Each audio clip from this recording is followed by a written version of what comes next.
मार्गदर्शक क्लासेस के YouTube channel पर आज एक बार फिर से आपका स्वागत और अभिनंदन करता हूं। जिस तरीके से आप इस चैनल के माध्यम से लगातार वीडियो प्राप्त कर रहे हैं, आगामी पेपर देखते हुए, चाहे आपका वो लेखपाल हो, चाहे आपका वो पुलिस हो या यूपी ट्रिपल एससी के तहत जितनी भी वैकेंसियाँ आनी हैं, उस चीज़ को देखते हुए, नज़र को देखते हुए यहाँ से आपको टॉपिक दिया जा रहा है। ठीक है, तो इसके पहले वाली वीडियो में हमने आपको शब्द विचार बताया था, शब्द विचार में आपको परिचय कराया था। उसके बाद हमने कहा था कि सेकंड वीडियो में आपको उसके आगे बढ़ेंगे। ठीक है, देखिएगा सेकंड वीडियो में जो हमको आपको यहाँ से बताना है, रूढ़ शब्द, योग रूढ़ शब्द, यौगिक शब्द, तत्सम, तद्भव, देशज, संकर शब्द, एकार्थी शब्द, अनेकार्थी शब्द, विपरीतार्थी शब्द और समानार्थी शब्द, इनके बारे में बताना है। आप हिंदी व्याकरण में जाएंगे तो आपको शब्द विचार से एक दो प्रश्न, कोई भी आप पेपर दोगे, वनडे एग्जाम से लेकर कोई भी बड़ी परीक्षा दोगे, अगर हिंदी आ रही है तो वहां से आपका क्वेश्चन यहां से आना आपका तय है। ठीक है, चलिए देरी ना करते हुए शुरू करते हैं। सबसे पहले बात करते हैं, देखिएगा रचना के आधार पर हमने बांटा है, 3 भागों में बांटा गया शब्द को। पहला रूढ़ शब्द, उसके बाद योग रूढ़ शब्द, आपका यौगिक शब्द। अब रूढ़ शब्द किसे कहते हैं, ध्यान से सुनिएगा। रूढ़ शब्द किसे कहते हैं, अगर हम व्यवहारिक तरीके से परिभाषा बताएं, रूढ़ शब्द ऐसे शब्द होते हैं जिन शब्दों को समानार्थ यानी कि सार्थक खंड नहीं किया जा सकता। ऐसे शब्द जिन शब्दों को सार्थक खंड नहीं किया जा सकता, उसे क्या कहते हैं, रूढ़ शब्द कहते हैं। ठीक है, बहुत सारे शब्द आपको मिलेंगे, एग्जाम्पल से समझाता हूं। जैसे मान लीजिए आपको मिलेगा काला, ठीक है, ये मिलेगा काला। अगर मान लीजिए इसको हम तोड़ते हैं, का प्लस ला, ठीक है, देखिएगा टूट तो जा रहा है लेकिन इसका कोई सार्थक अर्थ नहीं निकल रहा है। ठीक है, कोई भी शब्द अगर लेते हैं, अगर उसका सार्थक अर्थ नहीं निकल रहा होता है खंड करने पर, तो उसे हम क्या कहते हैं, रूढ़ शब्द कहते हैं। ठीक है, जैसे हमने ले लिया जल, ठीक है, इसको भी हम तोड़ेंगे, यहाँ पे खंड करेंगे, जा धन आपका ला, ठीक है, देखिएगा यहाँ पे भी आपका इसका कोई अर्थ नहीं निकल रहा है। ठीक है, और बहुत सारे शब्द हम यहाँ से अगर एग्जाम्पल लेते हैं तो बहुत सारे शब्द आपको ऐसे मिलेंगे जो रूढ़ शब्द कहलाते हैं। ठीक है, जैसे हमने ले लिया कमल, क्या ले लिया, कमल, तो देखिएगा का प्लस मा प्लस ला।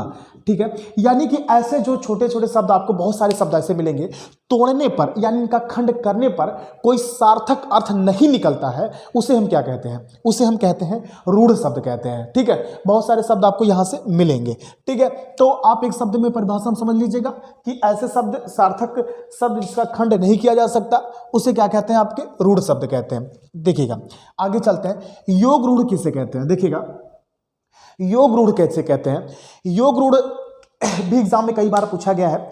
वे शब्द जो 2 या 2 से अधिक योग से बने हों, परंतु दोनों शब्द मिलकर किसी अन्य अर्थ को बोध कराते हों।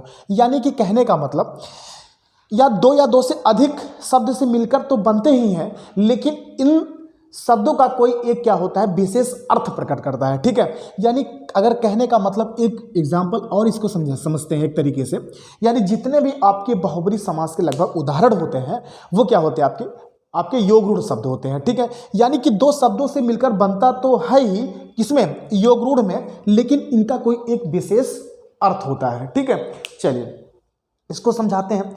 जैसे मान लीजिए आपसे कहेगा कि भैया बताइए कि दशानन में कौन सा आपका शब्द है, दशानन, देखिएगा दशानन, तो आप बताइए, जैसे दशानन की हम बात करें, चाहे हम दशानन कहें, चाहे आपका दशमी का, ठीक है, तो दशानन, देखिएगा अब इसका जब इसको हम तोड़ेंगे, 10 है आनंद, अर्थात किसके। अब हम अगर दशानन की बात करते हैं तो हमारे दिमाग में तुरंत क्लिक हो जाता है, हम किसकी बात कर रहे हैं, रावण की बात कर रहे हैं। किसकी बात कर रहे हैं, रावण। चूंकि रावण की इसलिए बात कर रहा है कि इसका कोई एक विशेष अर्थ निकल रहा है, यानी रावण के 10 सिर, यानी जो रावण के पास 10 सिर था, इस 10 सिर रावण के अलावा किसी के पास नहीं था। यानी कि कहने का मतलब एक विशेषता पाया जा रहा है। 10 है आनंद जिसके, अगर इसका तोड़ेंगे तो 10 है आनंद जिसके, अर्थात क्या हो जाएगा, रावण। ठीक है, देखिएगा 10 है आनंद, यानी कि एक विशेषता पाई जा रही है। तो कहने का मतलब 2 शब्दों से मिलकर आपका बनेगा ही बनेगा, लेकिन एक विशेष कोई अर्थ अगर निकल रहा होगा तो सीधे क्या हो जाएगा, वो आपका क्या हो जाएगा, योग रूढ़ शब्द हो जाएगा। ठीक है, जैसे चक्रपाणी है ना, देखिएगा चक्रपाणी, अब देखिएगा, अगर हम बात किए चक्रपाणी, जैसे ही हमने चक्रपाणी की बात किया तो आपके दिमाग में तुरंत क्लिक हो गया होगा कि हम किसकी बात कर रहे हैं। चक्रपाणी, चक्र को धारण करने वाला, अर्थात एक विशेष की बात कर रहे हैं, ठीक है, एक विशेष की बात नहीं कर रहे। बीड़ा पाड़ी, बीड़ा को धारण करने वाली, अर्थात कौन, हमको बताने की जरूरत नहीं है, आप तुरंत जान गए किसकी बात कर रहे हैं, सरस्वती जी की, ठीक है। उसी तरीके से लंबोदर, देखिएगा लंबोदर, लंबोदर लंबा है उदर, लंबा है उदर, लंबा मतलब लंबा, उदर मतलब पेट, यानी कि लंबा है उदर अर्थात किसका, गणेश जी का।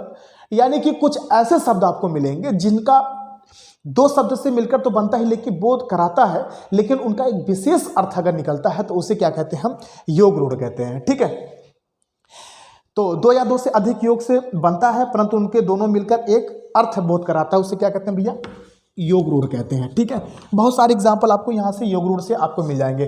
चक्रपाण मिल जाएगा, चक्रधर मिल जाएगा, है ना, और आपका क्या नाम है, दशानन मिल जाएगा, बीड़ा पाणी मिल जाएगा, लंबोदर मिल जाएगा। जितने भी आपके बहुब्री समाज के लगभग उदाहरण होते हैं वो क्या होते हैं, आपके योग रूढ़ समास में होते हैं, ठीक है। चलिए योग रूढ़ आपके होते हैं, आगे चलते हैं। योगी, देखिएगा योगिक का मतलब क्या होता है, योगिक का मतलब यहाँ योग हो जाएगा। योगिक मतलब क्या हो जाएगा, योग, यानी कि ऐसे शब्द जो दो शब्दों से मिलकर बना हो, ठीक है। इसकी जो परिभाषा बनेगी, वे शब्द जो दो सार्थक शब्दों से योग से बना हो, दो सार्थक शब्दों के योग से बना हो, ठीक है। यानी कि योगी शब्द उसे कहते हैं कि ऐसे शब्द जो दो सार्थक शब्दों से मिलकर बना हो, उसे क्या कहते हैं, यौगिक शब्द कहते हैं। यानी कि जैसे मान लीजिए हम बताते हैं आपको, जैसे भैया कहेंगे हिमालय, क्या कहेंगे, हिमालय, ठीक है। अगर हमने हिमालय की बात किया तो इसका हम क्या करेंगे, तोड़ेंगे, ठीक है। देखिएगा टूटेगा, पहली बात तो टूटेगा, तो यहाँ पे ये रूढ़ शब्द तो नहीं हो सकता, क्योंकि रूढ़ शब्द में टूटता नहीं है। देखिएगा हिमालय, तो हिम धन क्या हो जाएगा, आलय, टूट गया, दो शब्द में यहाँ टूट गया। लेकिन इसकी परिभाषा ये बन रही है कि दो खंड में ये टूटे, लेकिन दोनों का एक क्या हो, सार्थक अर्थ होगा, जहां वहां क्या होगा आपका यौगिक शब्द। अब देखिएगा हिम मतलब क्या होता है, बर्फ होता है, और आलय मतलब क्या होता है, घर होता है, ठीक है। देखिएगा दोनों शब्द का एक विशेष अर्थ भी निकल रहा है, नहीं निकल रहा है। यानी कि ऐसे शब्द जहां पर दोनों खंड करने पर दोनों सार्थक शब्द जिनका निकले, उसे क्या कहते हैं, यौगिक शब्द कहते हैं, ठीक है। तो वे शब्द जो दो सार्थक शब्दों के योग से बने हो, वे शब्द जो दो सार्थक शब्दों को योग से बने हो, उसे क्या कहते हैं, यौगिक शब्द कहते हैं, ठीक है। जैसे यहाँ पर हिमालय हो गया, और भी एग्जाम्पल ले लेंगे, विद्यालय, देखिएगा विद्यालय, विद्याधन क्या हो गया, आलय हो गया, विद्या मतलब विद्या, आलय मतलब आपका घर हो गया, ठीक है। तो इसी तरीके से आपके बहुत सारे एग्जाम्पल हैं, जैसे आपको हिमालय मिलेगा, विद्यालय मिलेगा, दूध वाला मिलेगा, सुपुत्र मिलेगा, है ना, बहुत सारे आपके देखिएगा। सुपुत्र, सुपुत्र में आपका सुंदर, पुत्र, सु मतलब सुंदर, पुत्र मतलब पुत्र, यानी कि दोनों जब हमने यहाँ पे खंड किया तो दोनों का एक सार्थक अर्थ निकल रहा है, ठीक है। तो बातें समझ में आई। यहाँ पे रूढ़ शब्द ऐसे शब्द जिसको खंड ना किया जा सके, योग रूढ़ शब्द यानी कि दो खंड हो सके लेकिन एक विशेष अर्थ निकले, और यौगिक शब्द ऐसे दो सार्थक शब्द जिसका एक कोई अर्थ निकले, ठीक है। ऐसे शब्द जिनका कोई योग से बने हो, दो सार्थक शब्दों के योग से बने हो, उसे यौगिक शब्द कहते हैं। आगे चलते, तत्सम शब्द किसे कहते हैं, देखिएगा अगर इसको हम करेंगे, तोड़ेंगे, तो तत्सम शब्द में तत् धन क्या हो जाएगा, सम, तत् मतलब उसके, सम मतलब समान, किसके समान, यानी संस्कृत समान। यानी कि कहने का मतलब, अगर हम तत्सम शब्द की बात करेंगे, संस्कृत के वे शब्द जो हिंदी में जोय के तोय प्रयुक्त हो गए हैं, संस्कृत के वे शब्द जो हिंदी में जोय के तोय आपके जैसे के तैसे आपके प्रयुक्त हो गए हैं, उसे क्या कहते हैं, आपका तत्सम शब्द कहते हैं, ठीक है। तो संस्कृत के वे शब्द जो हिंदी में जोय के तोय आपके प्रयुक्त हो गए हैं, उसे क्या कहते हैं, आपका तत्सम शब्द कहते हैं, ठीक है। अब इसमें इसके अंतर्गत बहुत सारे एग्जाम्पल आपको मिल जाएंगे, जैसे आपको मिल जाएगा काक मिल जाएगा, है ना, और मयूर मिल जाएगा, है ना, मिल गया नहीं मिल गया, ये सब आपके तत्सम शब्द है। दुग्ध मिल जाएगा, ठीक है। उसी तरीके से आपका आम्र मिल जाएगा, ठीक है। ये सब कैसे शब्द आपको मिलेंगे, तत्सम शब्द मिलेंगे, ठीक है। आगे चलते हैं, तद्भव किसे कहते हैं, देखिएगा तद्भव, तद धन भाव, उसके समान, उसके भाव से उत्पन्न होना। यानी कहने का मतलब, अगर हम परिभाषा की बात करेंगे तो संस्कृत के वे शब्द जो संस्कृत के वे शब्द जो बोलते बोलते क्या हो घिस गए हो, यानी कि कहने का मतलब संस्कृत के वे शब्द जो बोलते बोलते क्या हो घिस गए हो, यानी सरल हो गए हो, तो उसे हम क्या कहते हैं, तद्भव शब्द कहते हैं। यानी कि जो बोलते बोलते घिस गए, सरल हो गए, है ना। जैसे आपका यहाँ पे काक है तो इसका क्या हो गया भैया, कौवा हो गया, है ना। मयूर था तो क्या हो गया, मोर हो गया। दुग्ध था तो क्या हो गया, दूध हो गया। आम्र था तो क्या हो गया, आम हो गया। ठीक है, तो हमको परिभाषा बहुत जाने की जरूरत नहीं है। यानी कि जो सरल हो गए, यानी कि जो घिस गए बोलते बोलते, वो आपके तद्भव व्यवहारिक तरह से परिभाषा बन गई। आगे चलते हैं। देशज शब्द और विदेशज शब्द। देखिएगा, देशज शब्द भी बहुत एग्जाम में पूछा जाता है। वे शब्द जो स्थानीय भाषा के शब्द होते हैं, वे शब्द जो स्थानीय भाषा के शब्द होते हैं और उन शब्द को हिंदी में प्रयुक्त हो गया। वे शब्द जो स्थानीय भाषा के शब्द होते हैं और उनका हम प्रयोग करने लगे, वही क्या है आपका देशज शब्द। ठीक है, देशज में भी बहुत सारे आपको एग्जाम्पल मिलेंगे। जैसे आपका मिलेगा भैया गड़बड़। देखिएगा भैया, कहते हैं गांव में भैया लागत बा कि बहुत गड़बड़ है ना। देखिए गड़बड़, है ना। झटपट मिलता नहीं मिलता, गड़बड़ हो गया, झटपट हो गया, खर्राटा हो गया, है ना। देखिएगा खर्राटा, देखिए कह नहीं रहे, जैसे कोई सोता हो गया है तो हम लोग कहते हैं भैया खर्राटा ले रहे हैं। ठीक है, पगड़ी, है ना, पगड़ी। तो ये शब्द ऐसे हैं जो स्थानीय भाषा है और इनको बोलते बोलते हिंदी में इनको प्रयोग होने लगा, वही क्या होता है आपका देशज शब्द। उसी का सीधे आपका विदेशज शब्द भी हो जाएगा। विदेशज शब्द ऐसे शब्द होते हैं जो विदेश लोग आए और उनको स्थानीय भाषा में उनका आज भी क्या है प्रयोग होने लगा है। ठीक है, यानी बोलचाल की भाषा में बहुत सारे शब्द आपको विदेश के ऐसे शब्द मिलेंगे जो कि आज हम उनकी हिंदी भले ना जानता हो, लेकिन वो हमेशा क्या आपका प्रयोग होने लगे और वो क्या हो गया आपके विदेश शब्द हो गए। ठीक है, जैसे बहुत सारे शब्द मिलेंगे। जैसे आपके प्लेटफार्म जाएंगे, क्या कहेंगे, प्लेटफार्म। ठीक है, अब भले इनकी हम हिंदी ना जाने, लेकिन इनसे बहुत सारे प्रश्न आपके बनेंगे। ठीक है, प्लेटफॉर्म हो गया, टिकट हो गया, क्रिकेट हो गया, है ना। जिससे आपको कहेंगे टिकट, भैया टिकट दे दीजिए, है ना। क्रिकेट हो गया, टिकट हो गया, प्लेटफॉर्म हो गया। तो बहुत सारी चीज़ें हो जाएंगे। तो यहाँ से आपके चीज़ें एग्जाम में पूछी जाती हैं। ठीक है, तो देशज शब्द ऐसे शब्द जो स्थानीय भाषा में हम लोगों ने इन भाषा का प्रयोग किया और वो बोलचाल हिंदी में प्रयुक्त होने लगा, उसे देशज कहते हैं। और विदेशज शब्द भी वैसी तरीके से हैं, जो विदेशी शब्द हैं वो बोलचाल की भाषा में प्रयुक्त होने लगा, उसे हम विदेशज शब्द कहते हैं। ठीक है, आगे बात करते हैं संकर शब्द। देखिएगा संकर शब्द किसे कहते हैं। संकर शब्द भी एग्जाम में कई बार पूछा गया।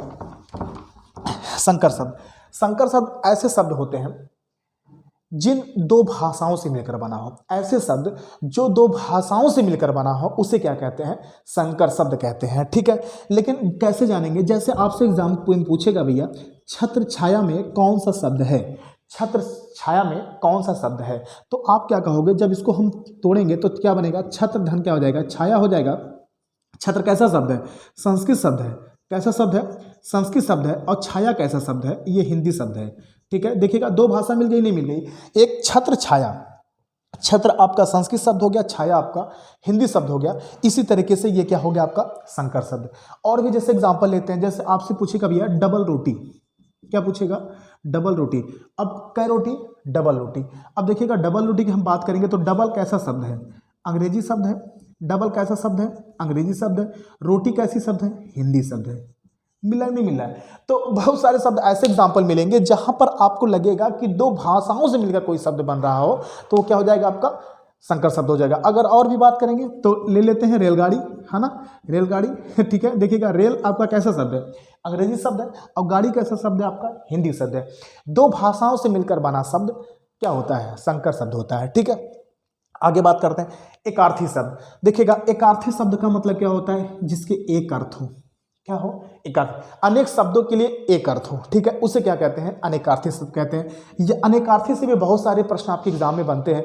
कोई भी पेपर आप दोगे तो एक दो प्रश्न आपको एग्जाम में मिल जाएगा। ठीक है, जैसे एकार्थी शब्द की हम बात करेंगे तो बात करते हैं जैसे जिसके अंदर दया ना हो उसे क्या कहते हैं, एक शब्द में निर्दयी कहते हैं। जिसके अंदर ममता ना हो उसे कहते हैं निर्मम कहते हैं। ठीक है, जहाँ जाना कठिन हो दुर्गम, जिसे पाना कठिन हो दुर्लभ, जिसे लाघना कठिन हो दुर्लभ, तैरने की इच्छा तितिरसा, मरने की इच्छा मुमूर्षा, जीने की इच्छा जिजीविषा। ठीक है, जीतने की इच्छा जिगीषा। ठीक है। जिसके अंदर जो छाती के बल चलता है उसे उरक कहते हैं। तो एक शब्द का मतलब होता है, कोई आपको एक लाइन का एक वाक्य दे देगा, उसको पूछेगा भैया इसका एक शब्द क्या होगा, ठीक है। अनेकार्थी शब्द का मतलब क्या होता है, जिसके अनेक अर्थ हो, जिसके अनेक अर्थ हो। एक शब्द दे देगा उसके क्या होंगे, आपके अनेक अर्थ होंगे, ठीक है। जैसे वर्ण दे दिया, जिससे आपको दे दिया वर्ण, तो वर्ण का अर्थ बहुत कुछ होता है। आपका अक्षर भी होता है ना, अक्षर भी होता है, रंग भी होता है ना। ये वर्ण देखिएगा, वर्ण से आपको बहुत सारे प्रश्न दे देंगे कि वर्ण से भैया बताइए वर्ण से आपका क्या क्या मिल जाएगा। वर्ण से आपका अक्षर मिल जाएगा, और जाति भी होता है। इसका अर्थ क्या होता है, जाति भी होता है वर्ण का मतलब, ठीक है। उसी तरीके से जैसे आपसे पूछ लेगा हार क्या है, देखिएगा मान लीजिए हार मिल गया, तो हार क्या है, एक आभूषण है। अब हार क्या है, एक आभूषण भी है, और हार क्या है, एक पराजय भी है, ठीक है। तो हार एक आभूषण भी है, हार एक पराजय भी है। तो देखिएगा एक शब्द दिया गया है और दोनों क्या है, इसके कई अर्थ हैं, आभूषण भी होगा, पराजय भी होगा, ठीक है। तो इसी तरीके से आपका पूछा जाता है। तो देखिएगा और भी देखिएगा, हरि बोला हरि ने सुना, हर गयो हर के पास, हरि ने देखा हरि गयो हरि रह गयो उदास, ठीक है। तो ये भी देखिए हरि कितनी बार आया, तो हरि का कई अर्थ है। हरि मतलब पानी भी होता है, हरि मतलब मेढक भी होता है, हरि मतलब सांप भी होता है, ठीक है। तो हरि का कई अर्थ होता है। तो इसी तरीके से अनेकार्थी का मतलब ये होता है, जिस कोई शब्द हो उसके क्या हो, कई अर्थ हो, उसे क्या कहते हैं, अनेकार्थी शब्द कहते हैं। विपरीतार्थी मतलब क्या होता है, विलोम शब्द होता है। क्या भैया, विलोम शब्द। विलोम शब्द का अर्थ, इसका परिभाषा क्या बनेगा, विलोम शब्द हमेशा सजातीय पद होता है, ठीक है। विलोम शब्द हमेशा सजातीय पद होता है। संज्ञा का संज्ञा, सर्वनाम का सर्वनाम, विशेषण का विशेषण होता है, ठीक है। जैसे अंधकार का प्रकाश हो जाएगा, उज्ज्वल का धूमिल हो जाएगा, ठीक है। और बहुत सारे शब्द आपको यहाँ से मिलेंगे, आगे का पीछे, ऊपर का नीचे, है ना। विलोम शब्द इस तरीके से आपको मिल जाएंगे, ठीक है। आगे चलते हैं। समानार्थी शब्द को क्या कहते हैं, पर्यायवाची। पर्यायवाची शब्द को समानार्थी, चाहे आप समानार्थी कहिए चाहे आप पर्यायवाची कहिए। समानार्थी का मतलब एक समान अर्थ प्रकट करते हैं, ठीक है। उसे हम क्या कहते हैं भैया, समानार्थी शब्द कहते हैं, ठीक है। तो ऐसी तरीके से आप देख रहे हैं कि हम लोगों ने बड़े अच्छे तरीके से इस सारी चीज़ को जाना। यहाँ से आगामी पेपर में जान लीजिएगा, आपको शब्द विचार से 2 प्रश्न आपको एग्जाम में आना तय है, ठीक है। अब वो किस तरीके से एग्जामिनर पूछता है वो आपके लिए एक चैलेंज होगा, ठीक है। तो देखिएगा एक बार रिवीजन कर लेते हैं। रूढ़ शब्द की हम बात करते हैं, तो रूढ़ शब्द हमने क्या बताया था कि ऐसे शब्द जिन शब्दों को हम क्या करते हैं, सार्थक खंड में तोड़ नहीं सकते हैं, यानी सार्थक खंड कर ही नहीं सकते हैं, उसे क्या कहते हैं, रूढ़ शब्द कहते हैं। योग रूढ़ शब्द किसे कहते हैं, योग रूढ़ शब्द उसे कहते हैं। ऐसे शब्द जिन शब्दों को क्या करें, 2 शब्दों से मिलकर तो बना हो लेकिन एक विशेष अर्थ प्रकट करता हो, उसे क्या कहते हैं, आपका योग रूढ़। योगी शब्द आपका किसे कहते हैं, 2 या 2 से अधिक शब्द से मिलकर बना हो, सार्थक शब्द से मिलकर बना हो, उसे क्या कहते हैं, यौगिक शब्द कहते हैं। 2 सार्थक शब्दों से मिलकर बना कोई शब्द क्या कहलाता है, यौगिक शब्द कहलाता है। तत्सम मैंने बताया, संस्कृत के शब्द। तद्भव आपके हिंदी। देशज जो आपके आम बोलचाल की भाषा में प्रयुक्त होता है, उसका हिंदी में प्रयोग किया जाने लगा, ठीक है। संकर शब्द मैंने बताया कि जहाँ 2 भाषाओं से मिलकर कोई शब्द बनता हो, उससे क्या कहते हैं, संकर शब्द कहते हैं। अनेकार्थी, जिसका अनेक अर्थ हो। एकार्थी का मतलब एक वाक्य के लिए आपका एक अर्थ, ठीक है, ठीक है। तो इस तरीके से आप देख रहे हैं कि आपको यहाँ से शब्द विचार से ये सारे क्वेश्चन आपका तैयार होता है, ठीक है। तो इसको आप रिवीजन करिएगा और इसको कॉपी में भी एक बार आप रिवीजन करिएगा, ठीक है। लिखेगा और 1-2 बार, इसको बाद 1 बार 2 बार आप देखेंगे तो आसानी से आपको ये चीज़ें समझ में आ जाएंगी, ठीक है। तो आज के लिए इतना ही, बाकी अगले वीडियो में एक अलग टॉपिक से, ठीक है। धन्यवाद।